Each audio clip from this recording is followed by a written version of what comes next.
topic is steady state error, error constants, and generalized error coefficients. So, first question is, what is steady state error? What is steady state error?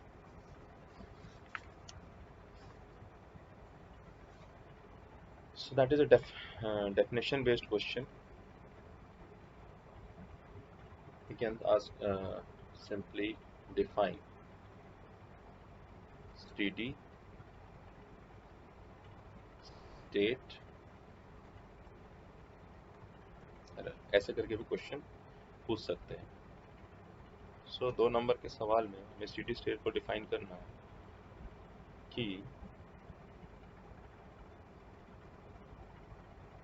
Second order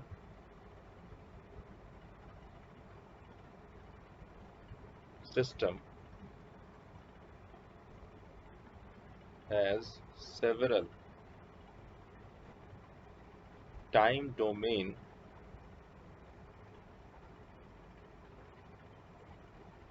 specifications.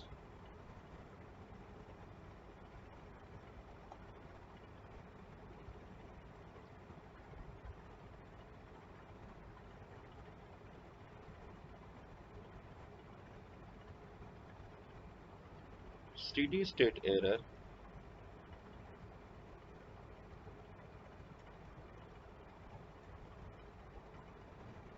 is a kind of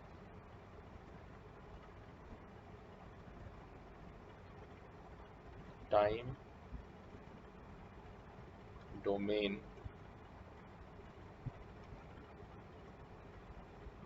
specification of a given control system. So ये definition है. Steady state error is a kind of time domain specification of a given control system. Means what? कि जैसे कि first order system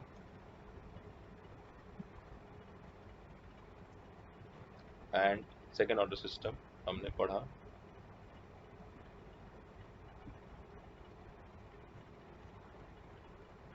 तो first order system के जो time domain specifications थे उसमें था टाइम कांस्टेंट टाउ, दूसरा था settling time. Second order system में था maximum overshoot, delay time, rise time, है ना, settling time,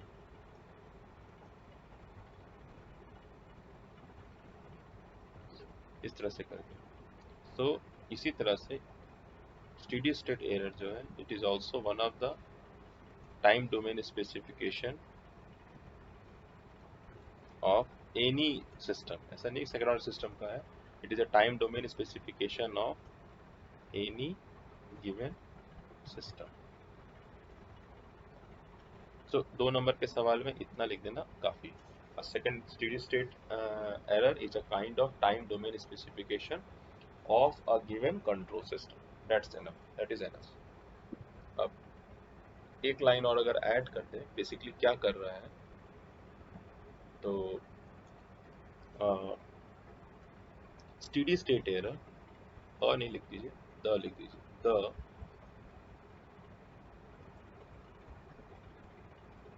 steady state error measures या is a measure of the system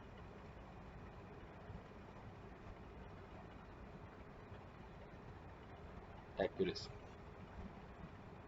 मतलब अगर मैं सेकेंड ऑर्डर सिस्टम का एग्जांपल लूं और और मैं ऐसे कहूँ कि ये सिस्टम जो है स्टार्ट हुआ और उसके बाद suppose this is my desired output, this is my sorry reference output और डिजायर्ड आउटपुट है, आप रेफरेंस इनपुट ही बोलिए। सो इसको अगर अचीव करना है, so there is a gap between the desired and what we achieved, so this is known as your error। so अगर ये एरर जीरो है तो सिस्टम जो है वो एक्यूरेट है। तो ये जानना चाह रहे हैं कि सिस्टम कितना एक्यूरेट है, that is the purpose to evaluate steady state error. Okay, so steady state error इसका मतलब है डायनेमिक एरर भी हो सकता है ना। Steady state error, dynamic error का डेफिनेशन हम बाद में देखेंगे। So first definition is this.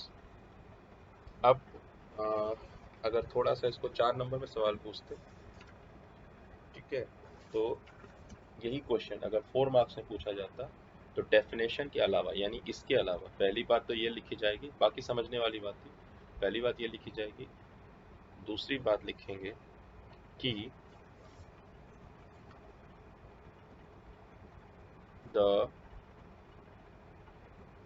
Steady, यहाँ देखिएगा इसको देखकर, यहाँ क्या है, t टेंड्स टू इन्फिनिटी पहुंच रहा है, steady state error, steady state error यानी अगर मैं टाइम डोमेन में कहूँ is ET is the difference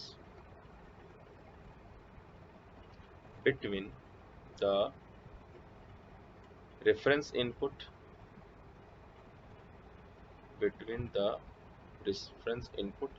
जिसको कि हम लोग डिजायर्ड वैल्यू कहते हैं, एंड द आउटपुट, जो मैं यहाँ आपको दिखा रहा हूँ कि ये रेफरेंस इनपुट है, ये चाह रहे थे, ये आपका जो है आउटपुट है। तो ये जो डिफरेंस है ना, इसको अगर मैं मैग्नीफाई करूँ, किसी चीज़ को अगर मैं मैग्नीफाई करके बोलूँ, ऐसे अगर मैं एक मैग्नीफाइंग ग्लास लगा दूँ, एज्यूम करते हैं ऐसे करके, एक इसके ऊपर मैंने अगर एक मैग्नीफाइंग ग्लास रख दिया तो ये बाहर से कैसे जा रहा है, इनसाइड इट इज़ लाइक ये मेरा डिजायर्ड वैल्यू था और ये मेरा रिस्पेक्ट जो अचीव वैल्यू है। So this is my desired, this is my output. तो ये जो डिफरेंस है ये है error. So the steady state error ET is the difference between the reference input, so reference input is definitely RT ना, reference input क्या हो जाएगा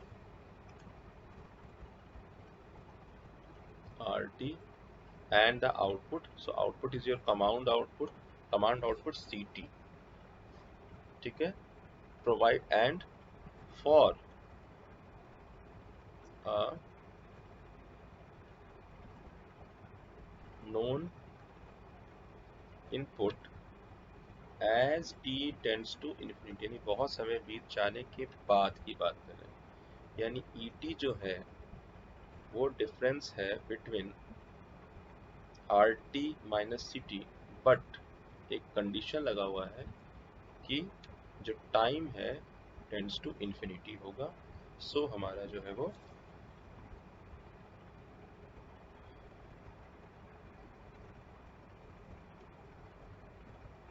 स्टेडी स्टेट एरर ये होगा। सो ये टाइम डिपेंडेंट एरर है, स्टेडी एरर को आप ये कहिए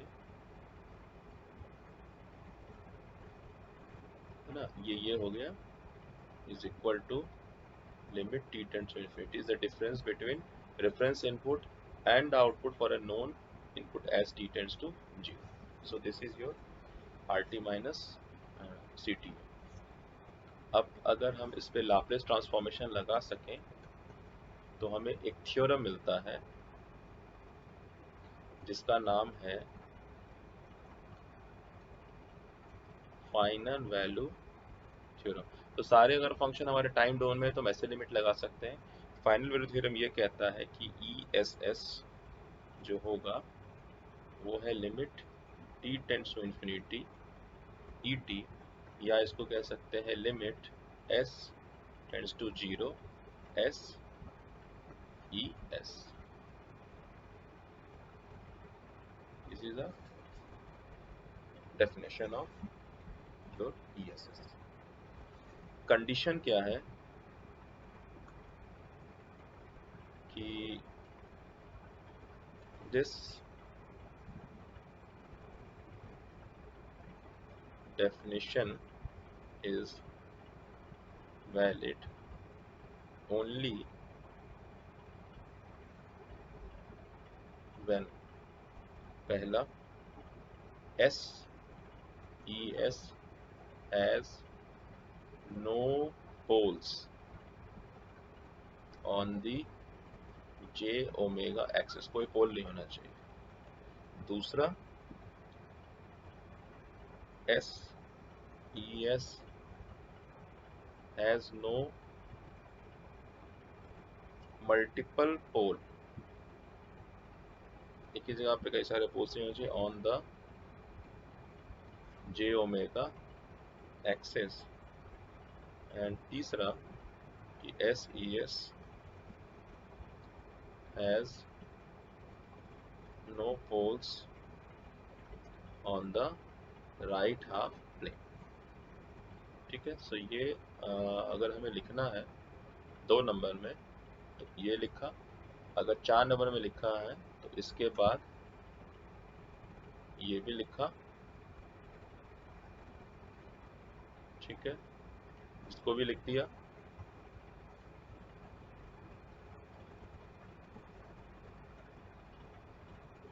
और ये डेफिनेशन भी लिख देना।